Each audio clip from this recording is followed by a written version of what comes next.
안녕하세요. 향기책방입니다. 이 추운 겨울 잘 보내고 계신가요? 아침마다 따뜻한 이불 속에서 나오기가 참 힘든 요즘입니다. 그래도 힘차게 이불을 걷어차고 일어나려고 노력 중이긴 한데요. 쉽진 않네요. 하루를 다 마치고 다시 잠자리에 들어서 오늘 하루를 되돌아봤을 때 행복하게 지냈다고 말할 수 있다면 좋겠지만 후회 없는 날을 보내기는 쉽지 않죠. 여전한 부모님의 잔소리에 짜증이 나기도 했고, 말 안 듣는 아들, 딸 때문에 속이 타기도 했고, 직장 상사의 쓴소리에 심장이 떨리기도 했고, 연인의 매몰찬 언행에 속상하기도 했고, 여러 가지 이유들 때문에 매 순간 행복하기는 어려웠을 거예요. 하지만 내가 오늘 밤 12시에 죽는다면, 나에게 다시는 내일이 오지 않는다면, 지금 어떤 생각이 드시나요? 또 남은 시간 동안 무얼 하실 건가요? 그동안은 언젠가 나와 내가 사랑하는 사람에게 다가올 죽음에 대해 일부러 생각하기를 회피하셨다면, 오늘 정재영 작가님의 삶의 끝에서 비로소 깨닫게 되는 것들이라는 책을 함께 하면서 피할 수 없는 죽음에 대해 진지하게 생각해보고 그를 통해 삶의 가치를 깨닫는 시간이 되시길 바라겠습니다.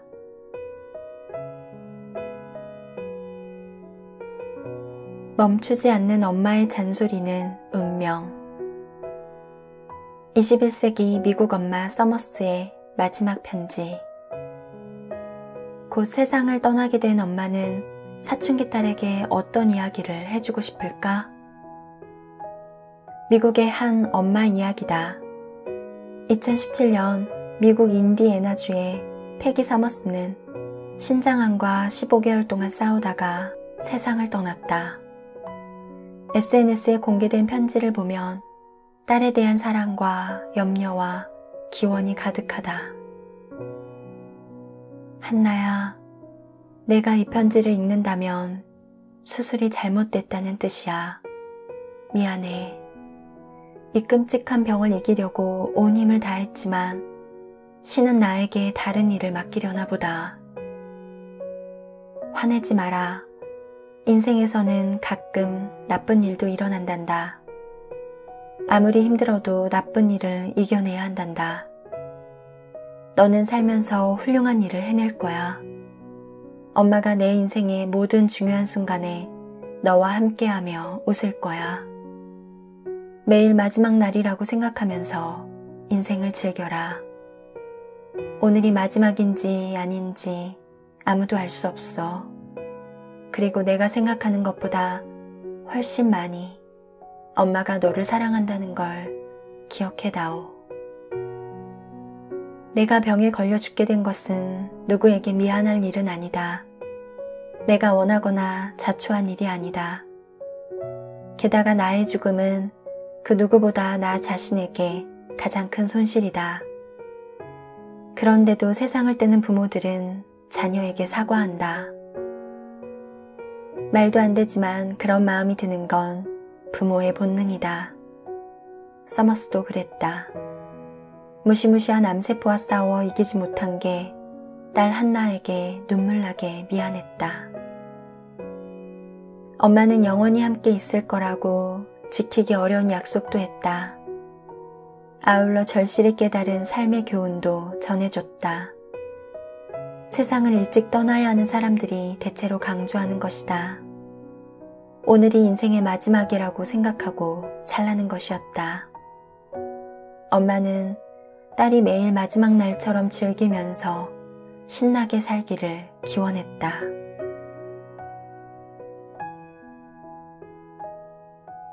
다시 뜨거운 사랑을 하는 법. 9.11 테러에서 살아남은 조 디트마. 죽음이 생명을 준다. 죽는다고 생각하면서 살면 삶이 더욱 충만해진다. 죽음의 상상은 무기력한 삶에 생명력을 불어넣는다. 죽음은 사랑도 되살릴 수 있다. 죽음 가까이에 다녀온 사람의 사랑은 뜨거워진다. 죽음을 상상만 해도 시들던 사랑이 새 생명을 얻는다. 위기의 남편이 아내를 뜨겁게 사랑하게 된 사례가 있다. 2001년 9월 11일 미국 뉴욕이었다. 보험회사 직원인 조 디트만은 세계무역센터의 남쪽 타워 105층에서 회의를 하고 있었다.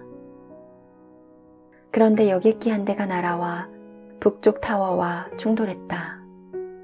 검은 연기가 피어오르고 불길이 일어났다. 9.11 테러가 시작된 것이다.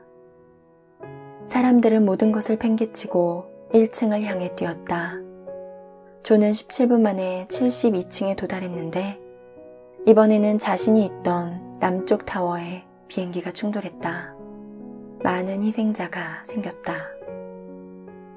엘리베이터를 타고 내려가려던 사람들은 살지 못했다. 늦게 달렸던 사람도 생명을 잃었다. 조는 무슨 생각을 했을까? 조에게 떠오른 생각은 단 하나뿐이었다. 집으로 돌아가 아내와 내 아이를 껴안는 생각 말고는 아무것도 떠오르지 않았다. 죽음의 공포는 인간 마음에서 헛된 욕망을 모조리 지워버리고 가장 원초적인 것만 남긴다. 그중 하나가 가족이다. 죽을 때가 되면 가족에 대한 사랑이 최고조로 오른다. 직장 동료들은 물론이고 가족들도 조가 죽었을 거로 생각했다. 테러 발생 시각에 세계무역센터에 있었으니 희생됐을 가능성은 충분했다. 하지만 조는 생명력이 강했고 운도 좋았다. 온 힘을 다해서 계단을 내려갔고 기차와 차량을 이용해 일리노이의 집으로 돌아갔다. 조가 집에 도착했을 때 가족들은 교회에 있었다. 아내는 남편을 보자 기적이라도 목격한 듯이 잠시 동작을 멈췄다가 후다닥 달려서 껴안고 키스했다. 조는 상봉이 대단히 감격스럽고 본능적이었다고 회고했다. 아내는 긴 의자를 단번에 뛰어넘고 교회 뒤편으로 달려와 나를 뜨겁게 껴안고 최고의 키스를 해줬어요. 그 순간 내가 집에 왔다는 걸 알았어요. 그런 느낌은 평생 처음이었어요. 시간이 지나면 내가 사랑하는 사람이 서서히 사라진다. 거칠고 주름 많은 피부가 내 젊은 연인을 뒤덮는다. 또 체중이 늘면서 매력적이던 모습이 살 속에 파묻혀 보이지 않게 된다. 그렇게 묻히고 가려졌던 매력이 평생 보이지 않다가 내가 중병이 들거나 죽을 위기를 맞으면 다시 나타난다. 영원한 사랑은 없다. 완벽할 것 같은 사랑도 식어버리고 운이 나쁘면 파탄에 이르게 된다. 오래도록 사랑하고 싶다면 사랑하는 사람이 곧 사라진다고 생각해보자. 또는 내가 언제든 사라질 수 있다고 가정한다. 최소한 100년 안에 둘 다 사라지는 게 사실이니까 병적인 상상은 아니다. 사라진다고 상상하면 사랑하는 사람이 한결 잘생기고 아름다워 보이게 된다. 상대의 가장 빛나는 장점이 그제야 눈에 들어올 것이다. 죽음을 상상하고 데이트의 끝을 가정하자. 매일 이번 데이트가 마지막이라고 생각하면 마지막 데이트가 영원히 안 올 수도 있다.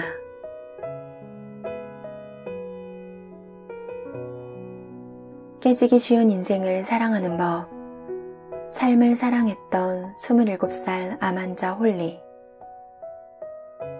어느 27살 호주 여성은 삶을 사랑했지만 세상을 떠나야 했다. 불치병 때문이었다. 2018년 호주 여성 홀리 부처는 뼈에 악성 종양이 생기는 유익 6종을 이겨내려고 1년여 동안 사투를 벌였지만 희망이 없는 상황이었다.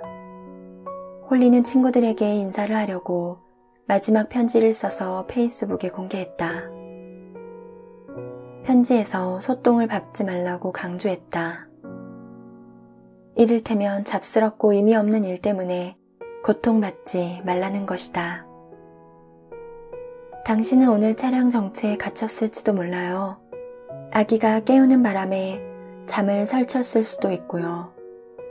또는 미용사가 머리카락을 너무 짧게 잘랐거나 셀룰라이트가 배에 생겼을지도 몰라요. 그런 엉터리 소똥들은 다 잊어버리세요. 죽을 때가 되면 절대로 그런 걸 생각하지 않아요. 인생 전체를 놓고 생각하면 전혀 중요하지 않아요. 인생에는 소똥, 즉 잡스러운 사건이 깔려 있다. 언제 어디서 기분 나쁜 일들이 터질지 모른다. 그런데 이 모두를 소똥으로 치부할 수 있어야 한다. 인생 전체에 비하면 아무것도 아닌 잡스러운 사건들이니 무시하는 게 낫다. 소똥들에 대한 생각에 빠져 있으면 내 인생이 구려진다. 소똥이 기껏해야 소똥밖에 안 된다는 걸 알아야 행복할 수 있다. 누가 당신을 비참하게 만들어도 당신에게는 상황을 변화시킬 힘이 있어요. 회사에서도 그렇고 사랑도 그래요. 나쁜 상황을 좋게 변화시키겠다는 용기를 가져요.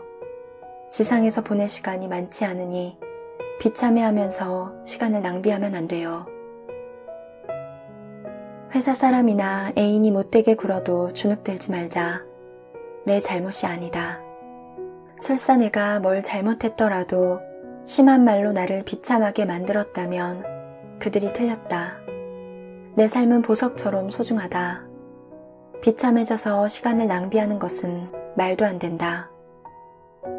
홀리는 지상에서 보낼 시간이 많지 않다는 걸 기억하라고 친구들에게 강조한다. 인생은 깨지기 쉽고 소중하며 또 예측할 수 없습니다. 하루하루가 선물이에요. 주어진 권리가 아니고요. 인생이라는 선물을 감사히 받아 유용하게 써야 한다. 그러면 어떻게 해야 하루하루를 행복하게 보낼 수 있을까? 언제나 행복했던 홀리는 아주 구체적인 일들을 추천한다. 자연으로 자주 나가세요. 가끔 아침에 일찍 일어나서 새소리를 듣고 뜨는 해가 만드는 아름다운 하늘을 보세요. 음악을 들으세요. 강아지를 껴안아 주세요. 친구들과 대화하세요. 전화를 걸어요. 오늘 잘 지냈나 물어보세요. 원하면 여행을 가고 원치 않으면 여행을 가지 말고요. 일하기 위해 살지 말고 살기 위해 일하세요. 마음을 행복하게 만드는 일을 하세요. 하기 싫은 일에는 no라고 꼭 답하세요. 남들이 생각하는 좋은 인생을 살 필요는 없어요. 사랑하는 사람에게 사랑한다고 자주 말하고 모든 것을 주면서 사랑하세요. 여기까지 한 젊은 여자의 인생 조언이었어요. 받아들여도 좋고 아니어도 좋아요. 난 괜찮아요. 위의 내용은 사실 홀리의 소망 리스트였다. 죽지 않는다면 꼭 해보고 싶은 일들이었다. 그 작고 간단한 일들이 홀리처럼 생명을 잃는 사람에게는 불가능하다.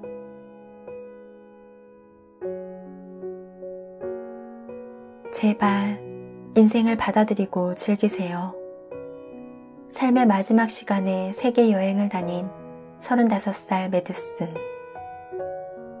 35살에 숨진 캐나다 여성 베일리지 매드슨도 인생을 즐겁게 사는 법을 알려준다. 매드슨에 따르면 먼저 심각해지지 말아야 한다. 그 다음으로 자유롭게 자기 표현을 하는 게 중요하다. 매드슨은 2017년에 평활근육종 진단을 받고 2019년 4월에 세상을 떠났다. 삶의 끝이 다가오자 그녀는 고민에 빠졌다. 치료할 수 없다는 걸 알면서도 얼마 남지 않은 시간을 병원에서 보내야 하나 싶었다. 부모님을 비롯해 많은 사람이 염려했지만 매드슨은 결국 병원을 나와 꼭 하고 싶은 일들을 시작했다.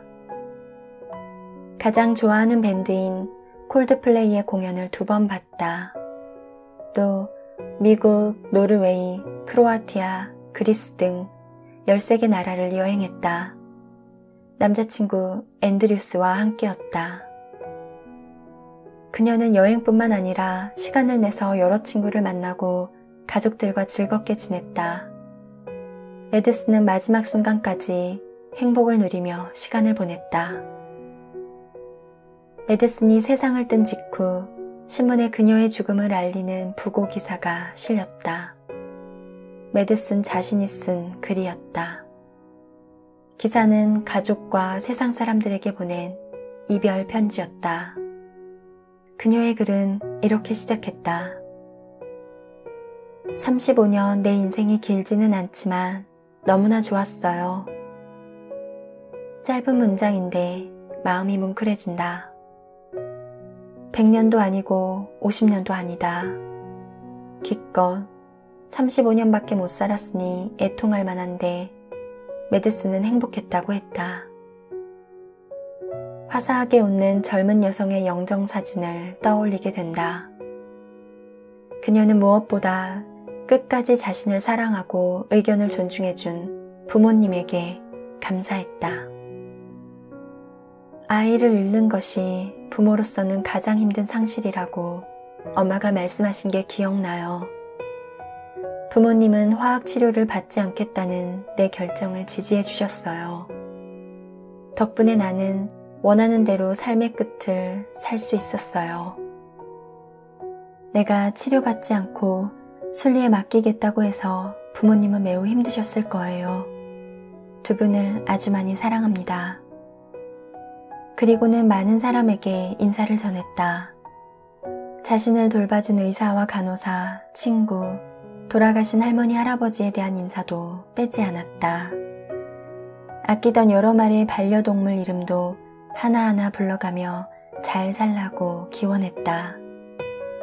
편지의 마지막 문장에는 그녀가 가장 중요하게 생각하는 메시지를 담았다. 작은 일들 때문에 심각해지지 말고 신나게 사세요. 메드슨이 바라본 인생은 아름답고 행복하다. 즐거운 일이 가득해서 평생 다 누리기도 힘들다. 그런데 사람들은 작은 문제로 쉽게 심각해하며 즐거움을 스스로 망친다. 즐겁게 살려면 작은 문제를 작은 것으로 여겨야 한다. 작은 일을 무시하는 순간 우리는 행복해진다. 심각해지는 습관 말고도 나쁜 게 있다. 자기 생각을 억누르고 표현하지 않는 것이다. 암 진단을 받으면 수동적인 삶을 살지 않게 되어 하고 싶은 일을 모두 하고 말하고 싶은 건 모두 말하게 됩니다. 메드슨은 암 진단을 받은 뒤 적극적으로 행동하고 말했다. 세계여행 같은 원했던 일을 실컷 했고 마음속 생각도 속 시원히 쏟아냈다. 진작 그랬어야 했다는 게 메드슨의 후회다. 죽음을 맞는 사람들은 운명을 받아들이면서 정신이 훌륭한 사람으로 성장한다. 시한부 삶을 사는 사람들은 행복의 밀도가 높다. 우리는 그들의 현명함을 본받아야 한다. 일의 노예가 되지 말아야 한다. 사랑을 주지 않는 사람에게 매달리는 바보 같은 짓으로 시간을 낭비하는 것도 해롭다. 언제나 신나게 춤추고 웃으며 살려고 애써야 한다. 메드슨은 작은 문제에 집착하지 않는 게 행복의 비결이라고 지적했다. 또 하고 싶은 일이나 말을 참지 말라고 응원했다. 그래야 세계 여행처럼 신나는 인생이 시작된다.